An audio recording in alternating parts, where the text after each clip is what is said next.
Hello friends. तो video लाने में मुझे थोड़ा देर हो गया क्योंकि मैं कुछ दिनों के लिए बाहर चला गया था। तो इसलिए मुझे वीडियो यहाँ पे डालने में देर हो गया। आज हम लोग जो बात करने वाले हैं वो हम रिलीजियस सेक्ट्स के ऊपर बात करने वाले हैं जो कि इस टाइम पे आते आते डेवलप होते हैं। ठीक है। सो यहाँ पे हमारा मेन फोकस रहने वाला है बुद्धिज़्म, जैनिज़्म और आजीवक रिलीजन पे, जो कि 6th सेंचुरी BC के आसपास डेवलप होते हैं। बेसिकली था क्या कि जैसा कि मैंने आपको बताया कि हमने अपने पिछले वीडियो में गौतम बुद्ध के बारे में डिस्कस किया था। तो बुद्धिज़्म के बारे में आज हम लोग इस वीडियो के बारे में थोड़ा डिटेल्स में डिस्कस करेंगे। और ख़ुद बुद्धिज़्म भी काफ़ी वास्ट टॉपिक है और रिलीजियस डेवलपमेंट भी काफ़ी ज़्यादा बड़ा टॉपिक है। तो इसको मैं एक वीडियो में कवर नहीं करूँगा, बल्कि इसको मैं 2 डिफरेंट वीडियोस में कवर करूँगा। ठीक है। तो चलिए आगे बढ़ते हैं हेटेरोडॉक्स सेक्ट की। तो बात करूँ अगर 6th सेंचुरी BC की, तो यहाँ पे हमें बहुत सारे श्रमण मूवमेंट हमें देखने को मिलते हैं जो कि 6th सेंचुरी BC से भी पहले एग्जिस्ट करते थे, जो कि आस्तिक और नास्तिक ट्रेडिशन को इन्फ्लुएंस किए थे इंडियन फिलॉसफी में। यहाँ पे हमें जो divergent range of heterodox belief है वो हमें देखने को मिलता है। यहाँ पे एक्सेप्टिंग और denying the concept of soul, atomism, antinomianism, ethics and materialism, atheism और एग्नोस्टिसिज्म, ये सब सारी चीज़ें देखने को मिलती हैं। हेटेरोडॉक्स स्कूल की अगर बात करें तो ये वेदों की अथॉरिटी के बारे में पॉजिटिव नहीं है। They do not believe in the authorities of Veda. 6th century BC जो है वो बुद्धिज़्म, जैनिज़्म और अदर रिलीजियस सेक्ट के बारे में राइज के बारे में हमें देखने को मिलता है। यहाँ पे जो 6th सेंचुरी BC है ये यहाँ पे पूरब में बहुत बड़ा रिएक्शन हमें देखने को मिलता है, जबकि जो आपका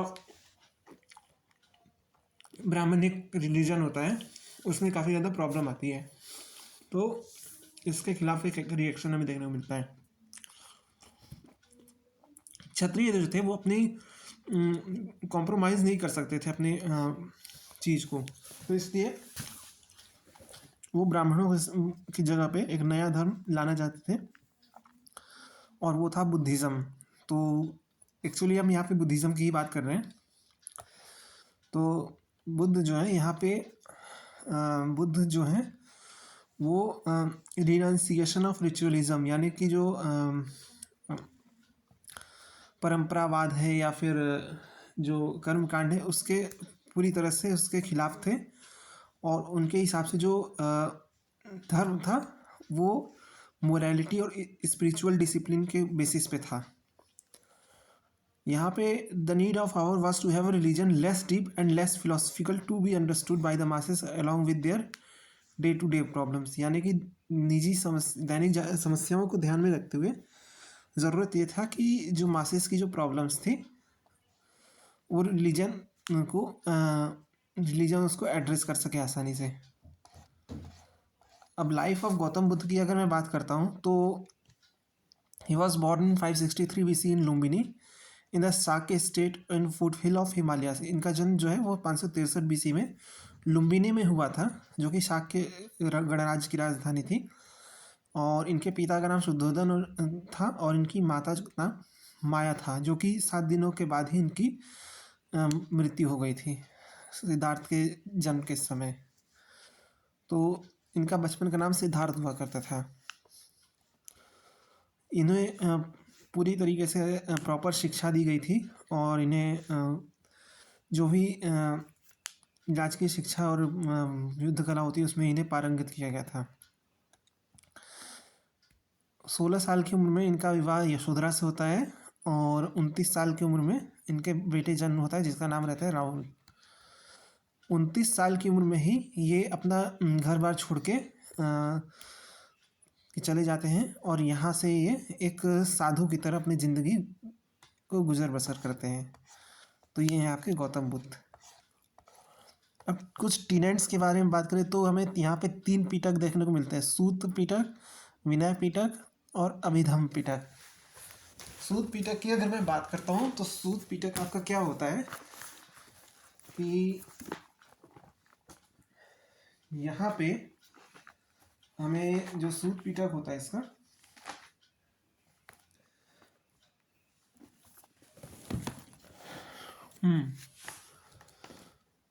तो सूत पीटक जो है इसके अंदर 5 किताबें हमें देखने को मिलती हैं। विनय पीटक में भी हमें 5 किताबें देखने को मिलती हैं और अभिधम पीटक में हमें 6 किताबें देखने को मिलती हैं। ठीक है, पहली बात ये पीटक जो है वो एक तरह से मॉरल कोड ऑफ कंडक्ट है जो कि भगवान बुद्ध ने इसमें अपने दिया था निर्वाण प्राप्त करने के लिए। तो ये 3 पीटक है। इसके अलावा 4 परम सत्य क्या है? एग्जिस्टेंस ऑफ सॉरो, ठीक है, एग्जिस्टेंस ऑफ सॉरो,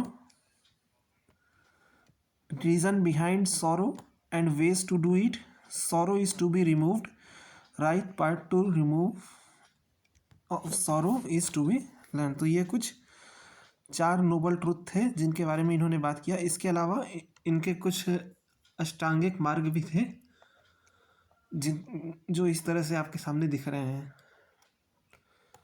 पहला है राइट व्यू, दूसरा है राइट इंटेंशन, तीसरा है राइट स्पीच, चौथा है राइट एक्शन, पांचवा है राइट लिविंग, छठा है राइट एफर्ट, सातवां है राइट माइंडफुलनेस और आठवां है राइट कंसंट्रेशन। अगर मैं हिंदी में बात करूं तो राइट व्यू का होगा सम्यक संकल्प, राइट इंटेंशन का है सम्यक दृष्टि, राइट स्पीच है सम्यक वाक, राइट एक्शन है सम्यक कामंत, राइट लिविंग है सम्यक अजीव, राइट एफर्ट है आपका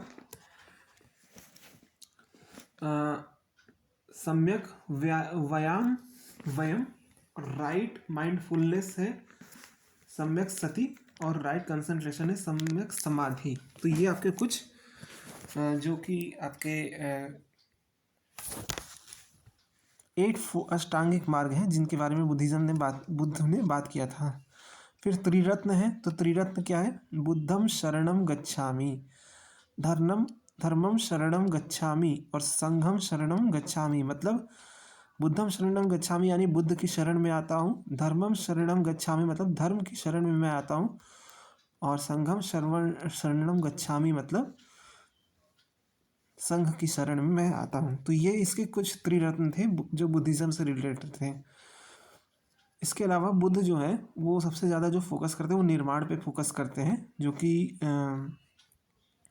किस रिलीजन में किसी भी तरीके का एक सैंक्शन होता है उसमें इसका होता है Buddha preached everything without any religious sanction, यानी कि हर चीज़ वो बताए बिना किसी धार्मिक कर्म कांड के। यहाँ पे बुद्ध जो है भगवान की अस्तित्व के बारे में उनका मौन विचारधारा थी। अब रीज़न क्या था इसके राइज होने का? तो सबसे पहला था ऑप्रेसिव वेट ऑफ ब्राह्मणिज्म, यानी कि ब्राह्मणवाद का एक तरीके से ऑप्रेसिव कैरेक्टर। दूसरा है सिंपल डॉक्ट्रिन, बहुत ही साधारण डॉक्ट्रिन थी। तीसरा है uses of Prakrit and Pali language, the language of masses, तो प्राकृत और पाली लैंग्वेज का इस्तेमाल होता था। फिर है चौथा अगेंस्ट एक्सपेंसिव रिचुअल्स, पांचवा है अगेंस्ट कास्ट डिस्टिंक्शन जो कि बहुत इंपॉर्टेंट है। छठा है पैट्रोनेज ऑफ रूलर्स द्वारा इसे पैट्रोनेज दिया गया था, जैसे बिम्बसार हो गए, अजातशत्रु हो गए ना, प्रसेनजीत हो गया। तो ये सारे रूलर्स का इन्हें वो मिला था बुद्धिज़्म को पैट्रोनेज। फिर रोल ऑफ यूनिवर्सिटीज़ का बहुत सारा रोल रहा है, बुद्धिस्ट मंक का भी रोल रहा है और बुद्धिस्ट काउंसिल का भी रोल रहा है। तो ये कुछ आपके रीजंस थे राइज ऑफ बुद्धिज़्म के बारे में।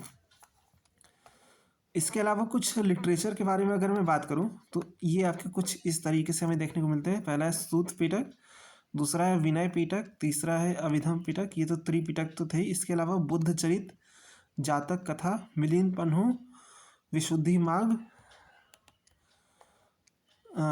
महायान पे कृतियाँ, बारदो थोडोल, सद्धर्म पुंडरीक, विमल विमल कीर्ति निर्देश सूत्र, समाधि सूत्र और कन्फेशन सूत्र। तो ये सारे बुद्धिस्ट लिटरेचर कंसीडर किए जाते हैं।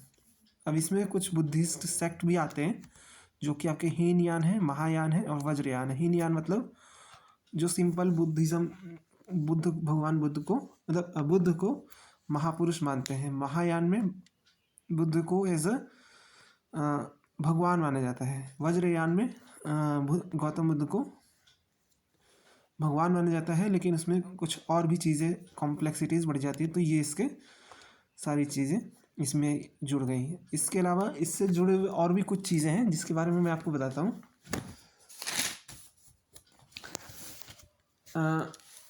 यहाँ पे जो है इसमें कई सारे लोगों को मतलब बुद्धिज़्म में कई सारे राजाओं ने इसको संरक्षण दिया, जैसे आपके कनिष्क हो गए हैं, है ना। इसके अलावा उन्होंने कई सारी यूनिवर्सिटीज़ का हमें जैसे नाम आता है आपका तक्षशिला यूनिवर्सिटी हो गई, विक्रमशिला यूनिवर्सिटी हो गई। तो ये सारी चीज़ें हमें देखने को मिलती हैं।